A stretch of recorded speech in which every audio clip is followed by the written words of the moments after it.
এসব খানকি পোলারা বলো, হ্যাঁ দেশটা জামাত ইসলাম ক্ষমতা আসতো তো দেশটা আফগানিস্তান হয়ে যেত। হ্যাঁ দেশটা আফগানিস্তান হলে তো দেশ সমস্যা হয়ে যেত, তাই না? খানকির পোলারা আফগানিস্তান তোদের থেকে 3 ডাবল 4 ডাবল গুণ আগে অর্থনৈতিক দিক দিয়ে এশিয়ার মধ্যে 2 নম্বর 3 নম্বর স্থানে আফগানিস্তান। খানকির পোলারা ওই দেশে দুর্নীতি নেই, চুরি নেই, ডাকাতি নেই, তোদের মতো দুর্নীতি কোনো কিছু নেই। খানকির পোলারা সবকিছু ইসলাম আইন কানুন প্রতিষ্ঠান অনুযায়ী চলে। খানকির পোলারা তোদের শিরা দুর্নীতি মিশে গেছে, তোদের শিরা রক্তের সাথে চুরি মিশে গেছে। খানকির পোলারা তোরা বলো যে আফগানিস্তান হয়ে যেত দেশটা, তাই না? আফগানিস্তানে কি হইতো? তোদের মা বোনদের পুঁটি মারা বন্ধ দিত। যে খানকির পোলারা এর মধ্যে কিছু আছে দাড়িওয়ালা আর কিছু আছে তরুণ সমাজের গাজাকুর আব্বাকুর, এই খানকির পোলারাই চায় যে দেশটা আফগানিস্তান না হোক।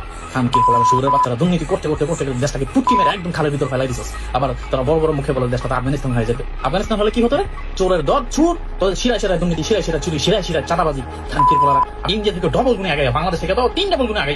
সুরের বাচ্চাগুলা ওরা ইহুদিদের সাথে তোদের মতো দালালি করে না, ঠিক আছে? আমেরিকা আফগানিস্তানের জন্য আমেরিকার ভিসা বন্ধ, ইউরোপের কয়েকটা কান্ট্রির ভিসা বন্ধ। সুরের বাচ্চারা ওরা ইহুদিদের সাথে মেলায় না, ইহুদিদের সাথে দালালি করে না, ভারতের দালালি করে না। খানকির পোলারা তোরা যতদিন দালালি ছাড়তে না পারবি, যতদিন ইহুদিদের দালালি ছাড়তে না পারবি, খানকির পোলারা তোরা দুর্নীতি করতে দেশে পুটকি মেরা ততদিন করতে থাকবি।